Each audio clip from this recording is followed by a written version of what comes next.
You started to talk a little bit about like, when children are withdrawing or elderly people are withdrawing, their behaviors are changing.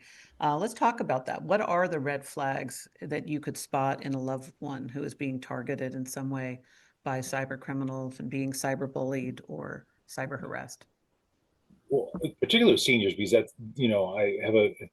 I've always seen that they were an underserved group from even when I was in law enforcement, that the elderly were not being treated well by not particularly law enforcement, but by society in protecting them against that fraud.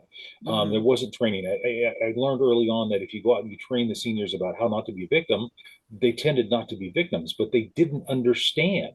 And so some of those things that, particularly for family members to look at the adults in their household is have they stopped talking to them? Have they stopped discussing issues?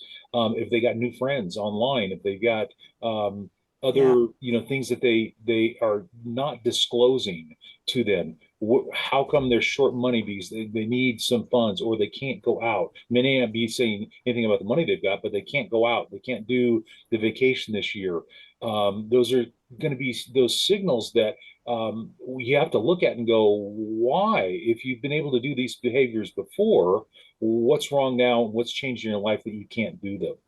And mm, those are the kinds of things that the same typical isolation that we see from manipulators in the physical world, where they move in and take over a person's life and isolate them from everybody else, they do the same kinds of things online, and they right. isolate them. They say, don't talk to them about this. Don't let them know about this.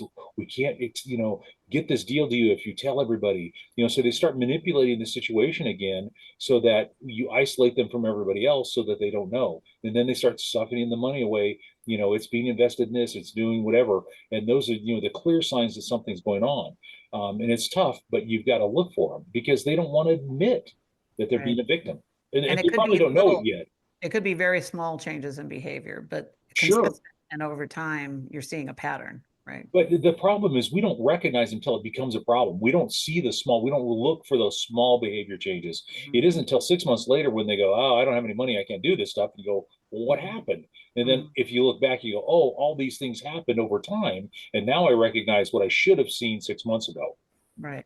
That happened And with a client of mine was going through that with her father had been scammed. And one of the tells in hindsight was, he had been very neat and tidy about his appearance his entire life. And he was growing his hair out. And he had never had long hair in his entire life. And it turned out later it was because he didn't want to pay for the haircuts because Haircut. swirling everything away.